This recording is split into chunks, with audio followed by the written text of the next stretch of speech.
നമ്മൾ ഭഗവാന്റെ അംശമാണ്. അതുകൊണ്ട് 24 മണിക്കൂറും ഭഗവാന്റെ സേവനത്തിൽ ഏർപ്പെട്ടുകൊണ്ടേയിരിക്കണം. കാരണം നമ്മൾ അദ്ദേഹത്തിന്റെ ആളാണ്.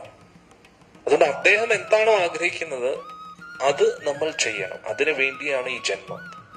നമുക്ക് ഇവിടെ നിൽക്കേണ്ടവരല്ല. നമ്മൾ ആധ്യാത്മിക ലോകത്തിൽ ഭഗവാന്റെ സേവനം ചെയ്തിരിക്കേണ്ടവരാണ്.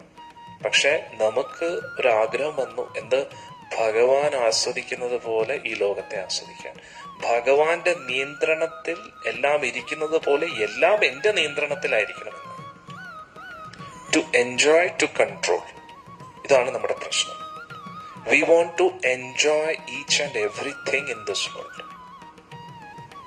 We want to control each and everything, every person in this world.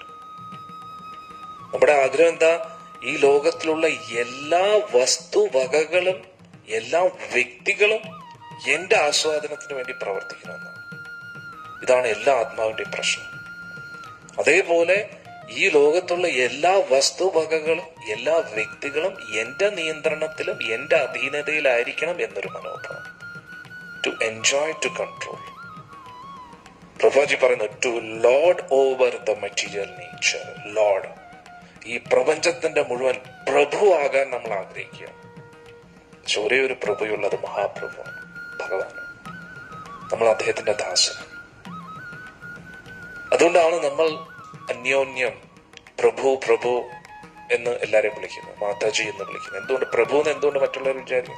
എല്ലാവരും പ്രഭുക്കന്മാരാണ്. പക്ഷെ നമ്മൾ സ്വയം എന്ത് ചിന്തിക്കണം? നമ്മൾ ദാസന്മാരാണ്. നമ്മൾ പ്രഭു ആണെന്ന് സ്വയം ചിന്തിക്കുമ്പോഴാണ്, പ്രഭു എന്ന് പറഞ്ഞാൽ എന്താണ്? സ്വാമി, അതായത് അധികാരി എന്നാണ് ഉദ്ദേശിക്കുന്നത്. ഇതിന്റെ എല്ലാം അന്നേരം നമ്മൾ ഭക്തരെ എന്തുകൊണ്ട് പ്രഭു എന്ന് വിളിക്കുന്നു? കാരണം ഭക്തരുടെ ഉള്ളിൽ ഭഗവാൻ ഇരിക്കുന്നുണ്ട്, ഭഗവാന്റെ സേവനം ചെയ്തുകൊണ്ടിരിക്കുന്ന വ്യക്തിയാണ്.